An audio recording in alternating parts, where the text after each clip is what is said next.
তারপরে ইলিয়াসুর রহমান জিয়াদি, আরও যারা আছে সবাই মোটা টাকা কামাই করে। কোনো মতে টানি টুনি 5টা করতে পারলি ওয়াজ করে ব্যবসায় রেখেই বাঁচতে পারবো। তোমার ওয়াজও হবে, তোমার ওয়াজে মানুষ হিদায়ত পাবে, তারা আমল করে জান্নাতে যাবে। আর তোমার এই পয়সা কামাই করা পর্যন্ত শেষ, আখিরাতে তুমি কিচ্ছুই পাবা না।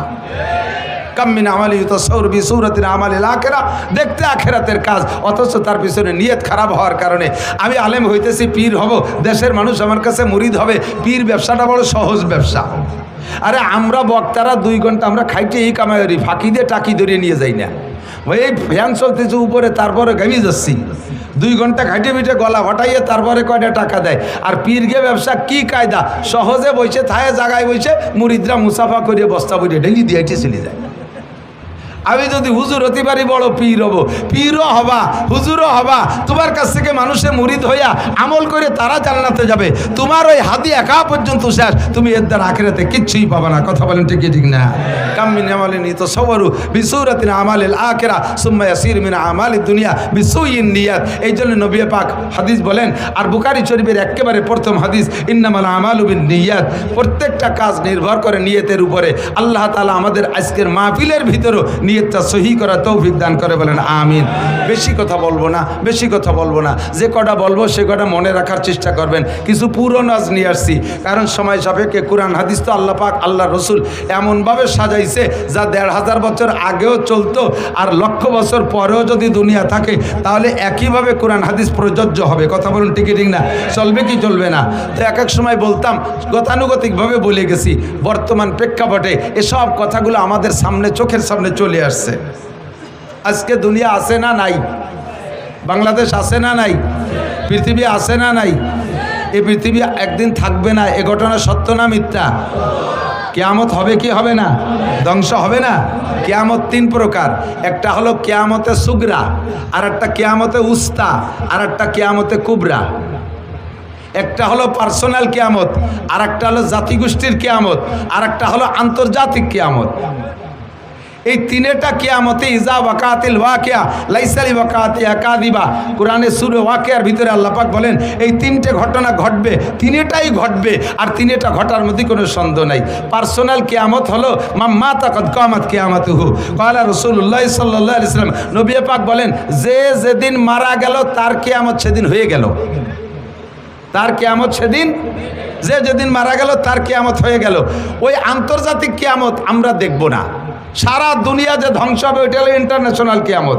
আন্তর্জাতিক কিয়ামত, এই কিয়ামত এ জায়গা যারা বসা আছেন, আমি কসম খেয়ে বলি, এ জায়গা যারা বসা আছেন 6, 5, 2, 4 বছরে পোলাপান থেকে নিয়ে 70, 80 বছরে বুড়ো যারা আছেন, আমরা এখানে কেউ সেই আন্তর্জাতিক কিয়ামত দেখব না। সে সময় আমরা দুনিয়ায় থাকবো না, ওটা দেখবে ওই সময় যারা দুনিয়ায় থাকবে তারা।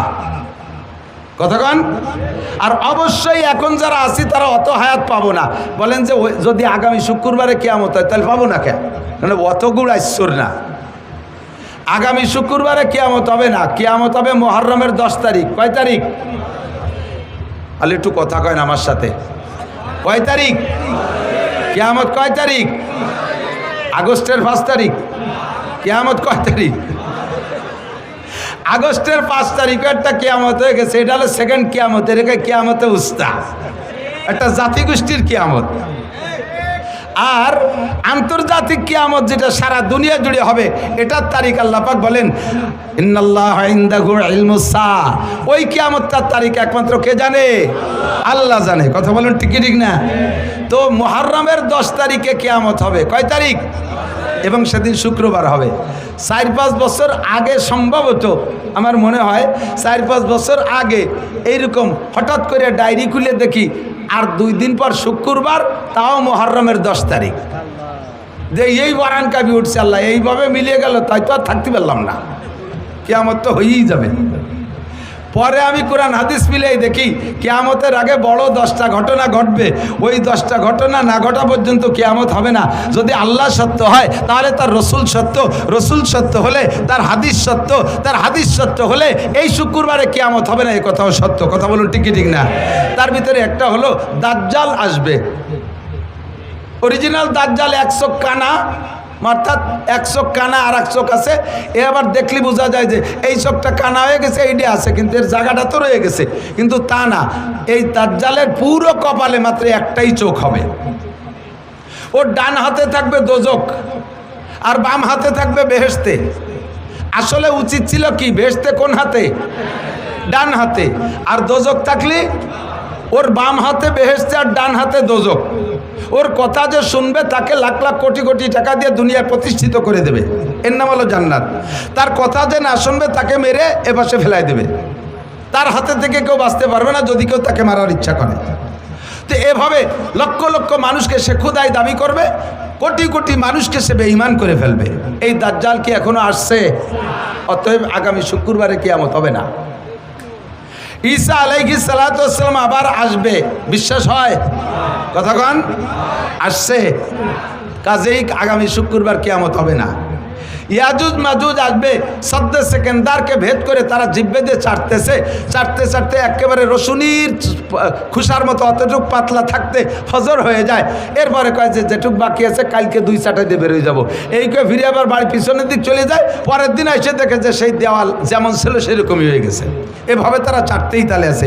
হঠাৎ করে কিয়ামতের আগে একদিন তারা এইটুক আজকে না চাটি আর পিছনে যাবে না, একে চাটাই দিয়ে বের হয়ে এদারে চলে আসবে। লক্ষ লক্ষ কোটি কোটি দুনিয়ায় সভ্য মানুষের চাইতে ওদের সংখ্যা কয়েক গুণ বেশি হবে। মানুষের উপরে ডাকাতি, মারামারি, খুনোখুনি করবে, মানুষ ধরে খাওয়া পর্যন্ত শুরু করে দেবে। কয়েকদিন পর্যন্ত সারা দুনিয়া এভাবে অরাজকতা সৃষ্টি করার পরে আল্লাহর পক্ষ থেকে বিশাল একটা বৃষ্টি আসবে, ওই বৃষ্টিতে ওরা সব ধ্বংস হইয়া সাগরে ভেসে চলে যাবে। এ ঘটনা কি ঘটছে? অতএব আগামী শুক্রবারে কিয়ামত হবে না, ভয় নেই। দাব্বাতুল আরদ, একটা প্রাণী আসবে, তার 4টে পা আছে, আবার 2টে হাত আছে। প্রাণীটা এত বড়, সে মাটিতে বসলে 1.5 বিঘে জায়গা লাগবে। কতটুক আপনার সমান হবে না? মাটিতে বসলে 1.5 বিঘে জায়গা লাগবে। এত বড় প্রাণী। ডান হাতে থাকবে মুসা আলাইহিস সালামের লাঠি, বাম হাতে থাকবে সুলাইমান আলাইহিস সালামের আংটি। মাত্র 40 দিনের ভিতরে সারা পৃথিবীতে যত হাজার কোটি মানুষ থাকুক না কেন, সমস্ত মানুষকে 2 ভাগ করে ফেলবে। সুলাইমান আলাইহিস সালামের আংটি দিয়ে মানুষের কপালে টাচ দেবে, ছোঁয়া দেবে। যদি লোকটা কাফের হয়, বেঈমান হয়, তার চেহারাটা একেবারে ব্ল্যাকবোর্ডের মতো কালো হয়ে যাবে।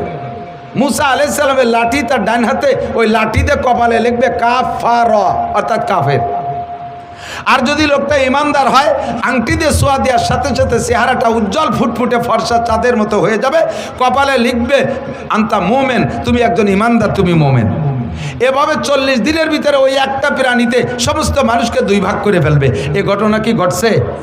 অতএব আগামী শুক্রবারে কিয়ামত হবে না। এরপরে পরপর লাগাতার 3 রাত 3 দিন পর্যন্ত 72 ঘন্টা পর্যন্ত দুনিয়ায় সূর্য উঠবে না।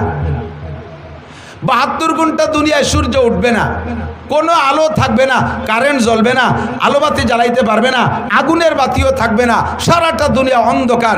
এক তো সূর্য উঠছে না, দুনিয়ার কোনো বাতি নাই, তাহলে বোঝেন অন্ধকারটা কেমন হবে। আর ওদিকে সূর্য যখন উঠছে না, মানুষে তখন ভীত সন্ত্রস্ত হইয়া কান্নাকাটি শুরু করে দেবে, পাগল হয়ে যাবে, পায়খানা করে কাজ শুরু করবে, পানি খুঁজে পাবে না, বিশাল একটা মিনি কিয়ামতের একটা পরিবেশ হয়ে যাবে। এই কান্নাকাটি করতে করতে করতে করতে পশ্চিম আকাশ থেকে সূর্য উঠবে। সূর্যটা এপাশ থেকে উঠবে না, পশ্চিম আকাশ থেকে উঠবে। তবুও সূর্য যখন উঠছে, মনের ভিতরে কিছু একটা প্রশান্তি, যে আলো তো হলো।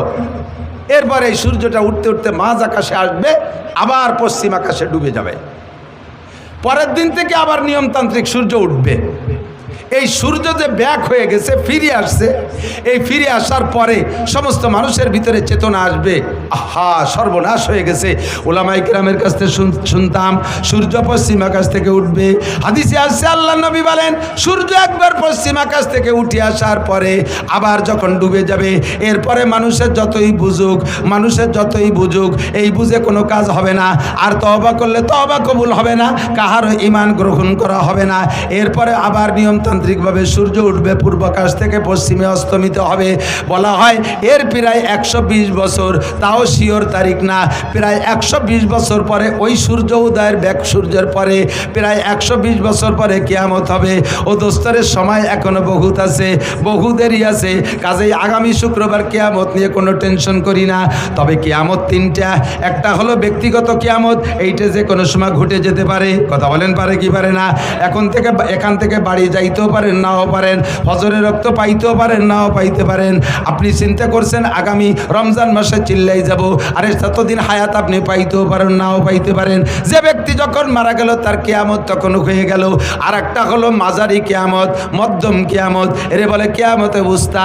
এটা হলো কোনো জাতি গোষ্ঠীকে তাদের আচরণে, তাদের অপরাধে, তাদের অন্যায়ের কারণে আল্লাহ পাক ওই জাতি গোষ্ঠীকে ধ্বংস করে দেয়। যেমন কওমে আদকে আল্লাহ তাআলা কিয়ামত দিয়েছেন, আদ কওম শেষ হয়ে গেছে, কওমে সামুদকে ধ্বংস করে দিয়েছে, তারা চলে গেছে। কওমে লুতকে আল্লাহ ধ্বংস করে দিয়েছে, তাদের কিয়ামত গোষ্ঠী শুদ্ধ হয়ে গেছে।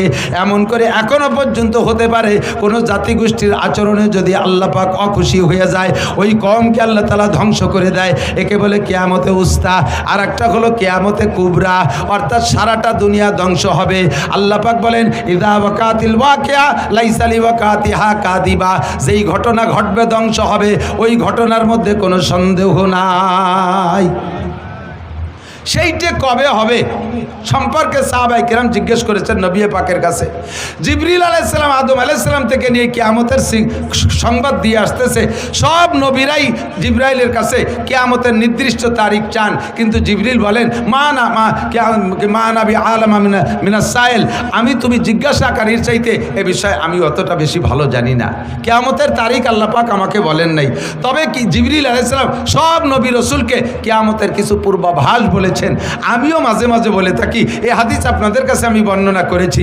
দোস্ত, নবী পাক সাল্লাল্লাহু আলাইহি ওয়াসাল্লাম বর্ণনা করেন হযরত আবু হুরায়রা থেকে হাদিস। আমি সির্ফ হাদিসটা তরজমা করে শেষ করে দেব, আপনাদের বেশিক্ষণ বিরক্ত করব না।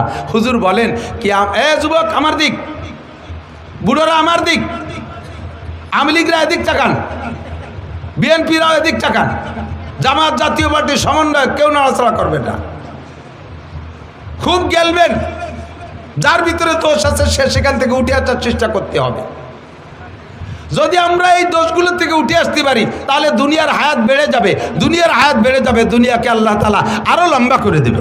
আর যদি আমি আপনি এই দোষগুলো দোষী হয়ে যাই তাহলে আল্লাহ পাক দুনিয়ার হায়াতকে কমায় দেবে, দুনিয়াকে অতি তাড়াতাড়ি ধ্বংস করে দেবে।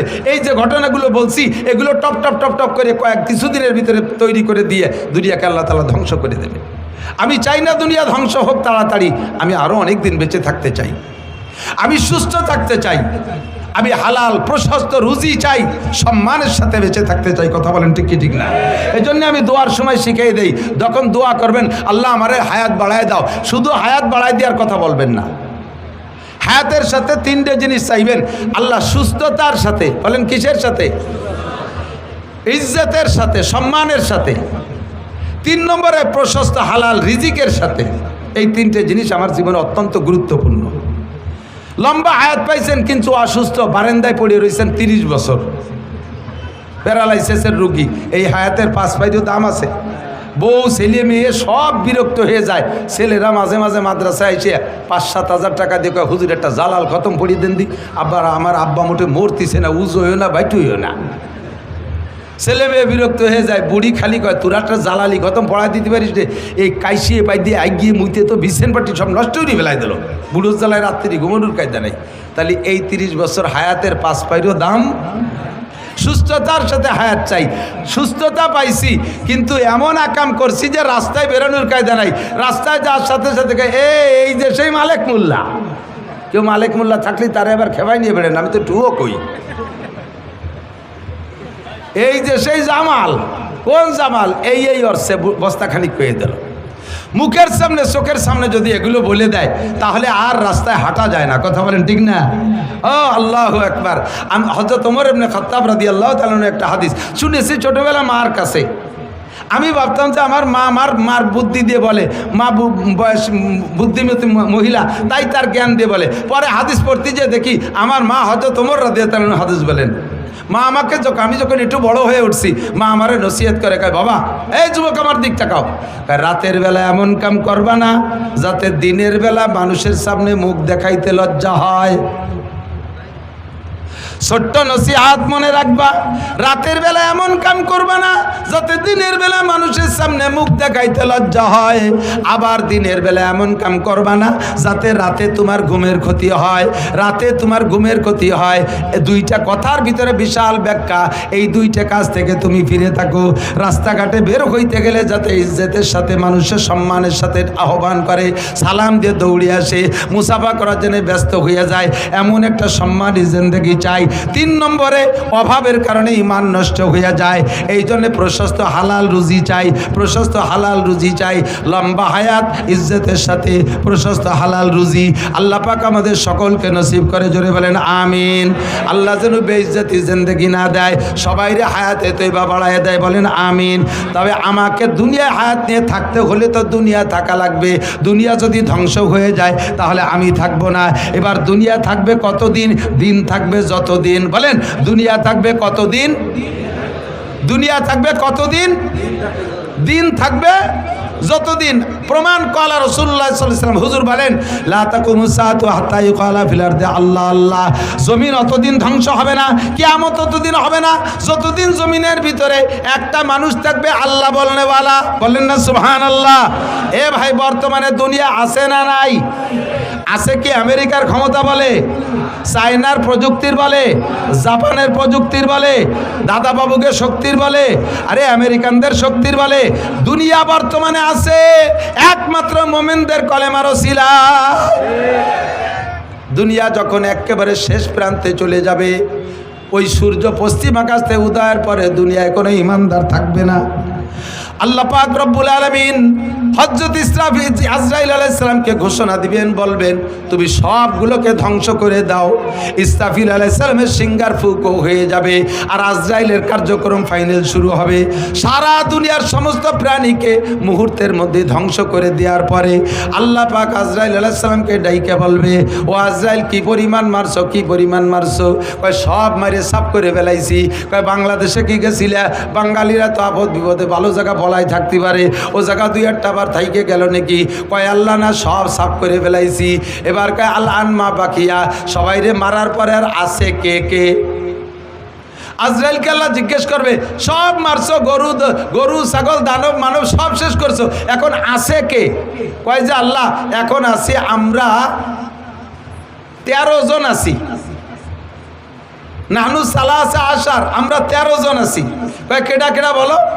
কয় আমরা ফেরেশতা বড় 4 জন, জিবরাইল, মিকাইল, ইসরাফিল, আজরাইল, এই 4 জন আছি। ও আনতার তুমি, ও হামেলাতুল আরশ, আর আরশ বহনকারী 8 জন, 8 আর 12 আর তুমি সহ 13, এই 13 জন আছি। আল্লাহ পাক বলবেন আর সব সাফ? বলে জি সব সাফ। কয় তাহলে বড় 3 জনের জান আগে বের করে দাও। জিবরাইল, মিকাইল, ইসরাফিলের জান দাও। ইসরাফিল আলাইহিস সালামের সিঙ্গার বুকে দুনিয়া ধ্বংস হয়ে যাওয়ার পরে এরপরে এই বড় 3 জনের জান আজরাইল আলাইহিস সালাম 3 জনের জান দিয়ে আল্লাহর কাছে জমা দিয়ে দেবেন। এরপরে আল্লাহ জিজ্ঞেস করবে আল আনমা বাকিয়া, এখন কয়জন আছে? কয় যে এখন আছে আমরা 10 জন। নাহনু আশারা, আমরা 10 জন। হামেলাতুল আরশ, আরশ বহনকারী 8 জন, আনতা ওয়া আনা, তুমি আর আমি, এই 10 জন আছি। আল্লাহ পাক বলবেন আরশ বহনকারী 8 জনের জানও বের করে আমার কাছে জমা দাও। যখন বলবে আরশ বহনকারী, যেই আরশ উঁচু করে রাখছে যেই 8 জনে, ওই 8 জনের জান নিতে কইলে আজরাইল আলাইহিস সালাম একটু ইতস্তত বোধ করে বলবেন, আল্লাহ এই 8 জন তো তোমার আরশ উঁচু করে রাখছে, এদেরকে যদি মেরে দেই তাহলে তো আরশ ছেড়ে দেবে, তোমার আরশ তো নিচেই পড়ে যাবে। তাহলে এই 8 জনের বাদ দিয়ে আর সবাইরে তো সাফ করে দিছি, এ পর্যন্ত থাকলে কেমন হয়? আল্লাহ পাক রব্বুল আলামিন বলেন, আজরাইল তাহলে তুমি কি মনে করো আমি এই আরশ বহনকারী 8 জনের কাছে ঠেকা? তুমি পড়ো কুল হুয়াল্লাহু আহাদ, আপনারা একটু পড়বেন কুল হুয়াল্লাহু আহাদ আল্লাহুস সামাদ লাম ইয়ালিদ ওয়া লাম ইউলাদ ওয়া লাম ইয়াকুল লাহু কুফুয়ান আহাদ। হে আজরাইল তুমি পড়ো কুল হুয়াল্লাহু আহাদ আল্লাহ আল্লাহুস সামাদ, বলো সেই আল্লাহ একক, আল্লাহুস সামাদ, আল্লাহ মুখাপেক্ষী, আল্লাহ কাহারো কাছে ঠেকানা।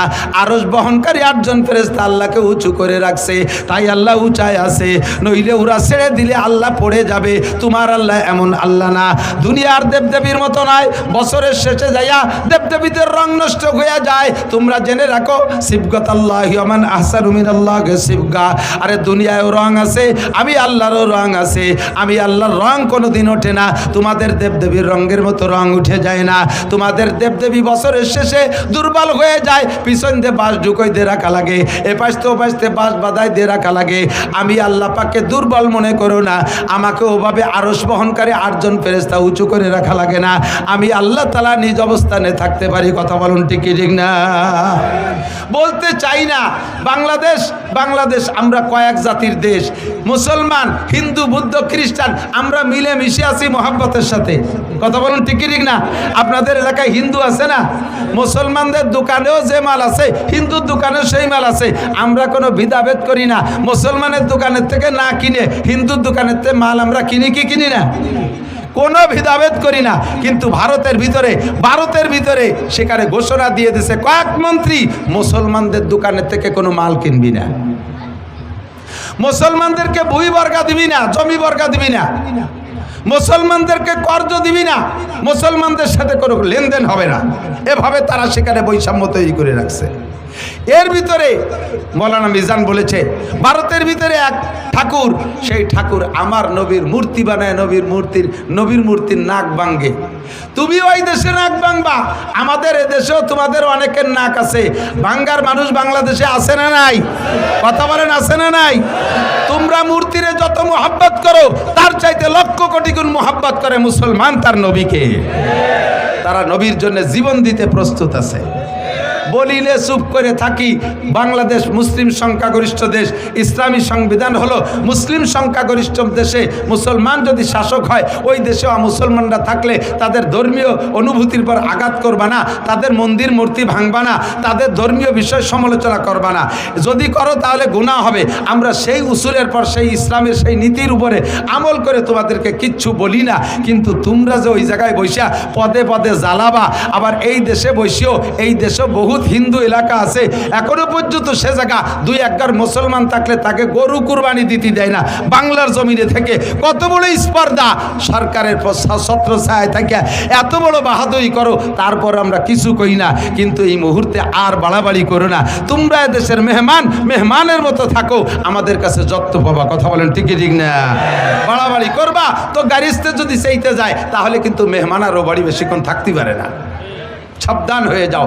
আল্লাহুস সামাদ, আমার আল্লাহ অমুখাপেক্ষী, আরশ বহনকারী 8 জন ফেরেশতার কাছে ঠেকা নয়। এরপরে ফেরেশতা আজরাইল আলাইহিস সালাম 8 জনের জান বের করে দিয়ে আল্লাহর কাছে জমা দেওয়ার পরে বলবে, জিবরাইল আল-আন মা বাকিয়া, এখন কেডা আছে? আনতা ওয়া আনা, তুমি আছো আর আমি আছি, আর সব সাফ। আল্লাহ পাক বলবেন, আনা হাইয়ুন কাইয়ুম, আমি চিরস্থায়ী চিরঞ্জীব, লা আমুতু ওয়া লা আহইয়া, আমি মরিও না বাঁচিও না, আমি থাকবো। কুল্লু শাইইন হালিকুন ইল্লা ওয়াজহুল্লাহ, সব শেষ হয়ে যাবে, শুধুমাত্র অবশেষে থাকবে কে? আরে ভাই জোরে বলেন কে? এবার আজরাইলকে আল্লাহ বলবেন, আজরাইল এবার তোমার জানটা বের করে দাও। আজরাইল বলবে, আল্লাহ আমি তো সবাইরে মারছি, আমারে কিরা মারবে? আমারে মারার আজরাইলকে? আল্লাহ পাক বললেন, তুমি আত্মহত্যা করবা। পদ্ধতি কি? রিভলভার কানে বাঁধাই দিয়ে তুমি গুলিয়ে দেবা, পিস্তল মাথায় লাগাইয়া গুলি করে দিবা তা না, তুমি তোমার বুকের উপরে হাত দিয়ে মুট করে টান দিবা, বাকি কাম আমি করব। আজরাইল যখন বুকের উপরে হাত দিয়ে মুট করে টান মারছে, আর সে আজিবের মালিক বলবেন, ওয়াইদা আরাদা শাইআন আইয়াকুলা লাহু কুন ফায়াকুন, আল্লাহ কুন কইলে সব হয়ে যায়। আল্লাহ তখন বলবে, কুন মাইয়াতান, তুমি মরে যাও। আজরাইলের মুঠের ভিতরে তার জানটা বেরিয়ে আসবে, আর এত জোরে একটা চিৎকার মারবে জান বেরোনোর সময় আজরাইল, ওই সময় যদি পৃথিবীর সমস্ত প্রাণীও থাকতো, আজরাইলের মুখের আওয়াজে সকলে কলিজা ফাইটা মারা যাইতো। কিয়ামত শেষ, এটা হলো আন্তর্জাতিক কিয়ামত। এই ঘটনা ঘটার আগে কিছু সিগন্যাল আসবে।